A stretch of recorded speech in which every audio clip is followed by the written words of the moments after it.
नए हो तो सब्सक्राइब करो, वो जो लाल वाला बटन है उसके साथ स्कैम करो या फिर महफिल जमाओ, मुझे नहीं पता, बस क्लिक हो जाना आज के इस चाहिए। विश्लेषण में हम सीधे एक ऐसी कहानी के पन्नों को पलटने वाले हैं जो हम में से बहुत से लोगों के दिल के किसी न किसी कोने से जुड़ी है। यादें, बीता हुआ कल और एक खामोश टूटा हुआ दिल। मतलब हम अक्सर उन रिश्तों की बात करते हैं जो शुरू होते हैं फिर किसी वजह से टूट जाते हैं, लेकिन उन एहसासों का क्या जिन्हें कभी मुकम्मल होने का मौका ही नहीं मिला। आज हम इसी इंसानी भावना को गहराई से समझेंगे कि आखिर हमारी स्मृतियां, हमारी यादें काम कैसे करती हैं, खासकर तब जब कहानी शब्दों से ज्यादा खामोशी से बयां की गई हो। तो सोचिए जरा, कोई उस इंसान के लिए कैसे शोक मना सकता है जो असल में कभी उसका था ही नहीं। जब कोई आम रिश्ता टूटता है ना, तो हमारे पास कुछ ठोस यादें होती हैं, कुछ अच्छे पल, कुछ झगड़े जिनके सहारे हम मूव ऑन कर लेते हैं। लेकिन जब किसी रिश्ते की शुरुआत ही ना हुई हो, जब वो पूरी तरह से एक तरफा हो, तो उससे बाहर निकलने का कोई रास्ता, कोई क्लोजर या स्पष्ट अंत नहीं होता।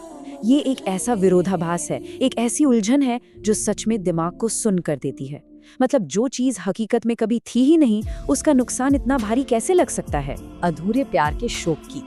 अब ये लाइन देखिए, ये बिल्कुल सटीक तरीके से दिखाती है कि कैसे एक तरफा प्यार का बोझ समय के उस मरहम को भी फेल कर देता है जिस पर हम सब इतना भरोसा करते हैं। समाज अक्सर हमें सांत्वना देता है ना कि अरे समय के साथ सब ठीक हो जाएगा, लेकिन सच कहूं तो ये नियम उन भावनाओं पर काम ही नहीं करता जो कभी हकीकत बनी नहीं पाई। जब वो प्यार कभी मिला ही नहीं, तो वो एक अधूरी ख्वाहिश बनकर हमारे सबकॉन्शियस में, हमारे अवचेतन मन में हमेशा के लिए बस जाता है। वक्त यहाँ कुछ नहीं कर पाता, उसका असर पूरी तरह से जीरो हो जाता है नजदीकी का भ्रम। इस कहानी का सबसे दिलचस्प और शायद सबसे दर्दनाक हिस्सा यही है। एक तरफ कहानी बताती है कि मेरे घर के बगल में उसका घर था, मतलब वो दोनों फिजिकली सिर्फ एक दीवार की दूरी पर थे। लेकिन दूसरी तरफ सच्चाई क्या थी? सच्चाई ये थी कि वो लड़की शहर में रहती थी और साल में मुश्किल से 1 या 2 बार ही गांव आती थी। तो शारीरिक नजदीकी होने के बावजूद भी उनकी दुनिया के बीच मीलों का फासला था। ये हमें सोचने पर मजबूर कर देता है कि सिर्फ किसी के घर के पास रहने का मतलब ये बिल्कुल नहीं है कि हम उनके दिल के या उनकी जिंदगी के करीब हैं। यहाँ हमें बचपन की वो मासूमियत और एक तरफा प्यार की वो लंबी खामोशी देखने को मिलती है। कई सालों तक बिना किसी को बताए ये भावना बस अंदर ही अंदर पनपती रही। इस व्यक्ति ने अपनी पूरी दुनिया उस इंसान के इर्द गिर्द बना ली थी जिसे इस बात की जरा सी भी भनक नहीं थी। मनोविज्ञान के नजरिए से देखें तो ये एक बहुत ही पावरफुल स्टेट है जहां इंसान हकीकत से पूरी तरह कट जाता है और सिर्फ अपने ही दिमाग में एक पूरी की पूरी प्रेम कहानी जी लेता है। एक खामोश अस्वीकार, वो पल जब भ्रम टूटता है। अगर हम इस पूरे सफर को एक टाइमलाइन में देखें तो तस्वीर साफ हो जाती है।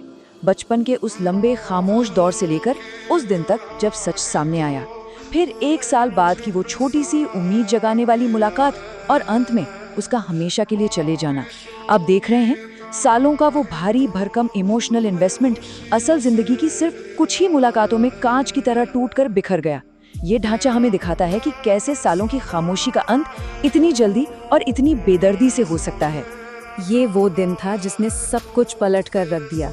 उसे आखिरकार इस एक तरफा प्यार के बारे में पता चलता है और वो बिना किसी झिझक के तुरंत इसे खारिज कर देती है। मैं तुम्हारे साथ नहीं रह सकती, मेरा कोई है। ये वाक्य एकदम सीधा और बिल्कुल स्पष्ट है। इसने कोई अगर मगर नहीं है। ये रिजेक्शन सिर्फ उस काल्पनिक भविष्य को ही नहीं तोड़ता जो मुख्य पात्र ने अपने दिमाग में सजाया था, बल्कि ये उन दोनों के बीच के उस खामोश रिश्ते को भी हमेशा के लिए खत्म कर देता है। और पता है सबसे ज्यादा चुभने वाली बात क्या है? इतनी बड़ी अस्वीकृति के जवाब में कहा क्या गया? सिर्फ एक छोटा सा शब्द, बस। ये कोई मामूली शब्द नहीं है, ये उस इंसान की पूरी बेबसी, उसकी लाचारी का साक्षात रूप है। जब सालों से बुना हुआ कोई सपना एक सेकंड में टूटता है ना, तो दिमाग काम करना बंद कर देता है। आपके पास बोलने के लिए शब्द ही नहीं बचते। ये छोटी सी प्रतिक्रिया उस गहरे सदमे को दिखाती है जहां इंसान अपने अंदर के तूफान को बयां करने की भी काबिल नहीं रहता। क्षणिक उम्मीद और अंत। करीब 1 साल बाद वो अचानक से वापस आती है और सीधे ये सवाल पूछती है। अब ये जो सवाल है ना, ये पूरी कहानी के डायनामिक्स को हिला कर रख देता है। जो मुख्य पात्र अब तक सिर्फ दूर से देखने वाला एक मूक दर्शक था, वो अचानक से इस बातचीत का एक एक्टिव हिस्सा बन जाता है।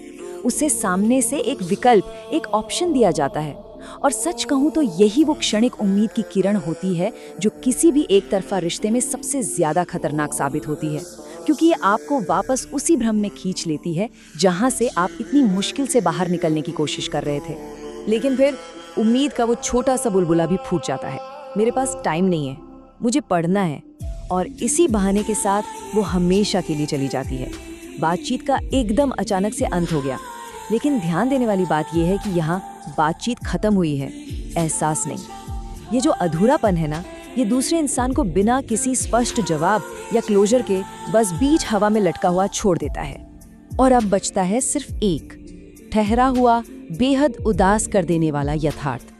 वो इंसान आज भी उसी मोहल्ले में है, दीवार के पार वाला वो घर आज भी वहीं का वहीं है, बस अब वो खाली है। सबसे मार्मिक बात जानते हैं क्या है? वो मुख्य पात्र भावनात्मक रूप से, इमोशनली उसी समय में जम सा गया है।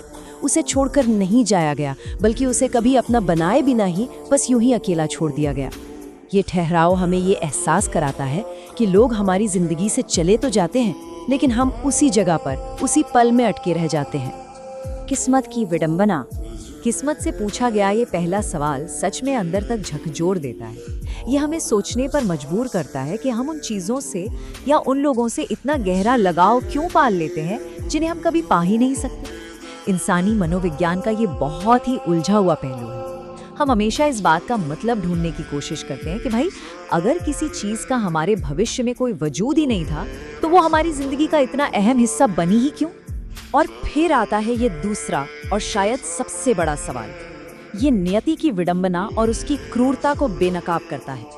किसी को शारीरिक रूप से इतना करीब रखना कि बस एक दीवार का फासला हो, लेकिन असल जिंदगी में उसे आपकी पहुंच से कोसों दूर रखना। ये जो ज्योग्राफिकल नजदीकी और किस्मत की दूरी का खेल है ना, ये सच में किसी भी इंसान को मानसिक तौर पर पूरी तरह से तोड़ कर रख सकता है। हम अपने इस विश्लेषण को इस एक बहुत ही गहरे और विचार उत्तेजक ख्याल के साथ खत्म कर रहे हैं। ये एक ऐसी लाइन है जो इस पूरी कहानी का निचोड़ है। इंसानी रिश्तों के रहस्य, किस्मत के अजीब खेल और वो अनकही कहानियाँ जो हम खामोशी से अपने सीने में दबाए रहते हैं। अगली बार जब भी आपकी नज़र किसी पुराने खाली घर पर पड़े या मन किसी पुरानी याद के पन्नों में खो जाए, तो खुद से ये सवाल ज़रूर पूछिएगा, किस्मत ने जो हमें दिया और जो हमारे बिल्कुल पास रखकर भी हमसे हमेशा दूर रखा, उसके पीछे का रहस्य आखिर क्या है? इस विश्लेषण में हमारे साथ जुड़ने के लिए आपका शुक्रिया। उम्मीद है इसने आपको यादों और खामोश प्यार को देखने का एक बिल्कुल नया नज़रिया दिया होगा।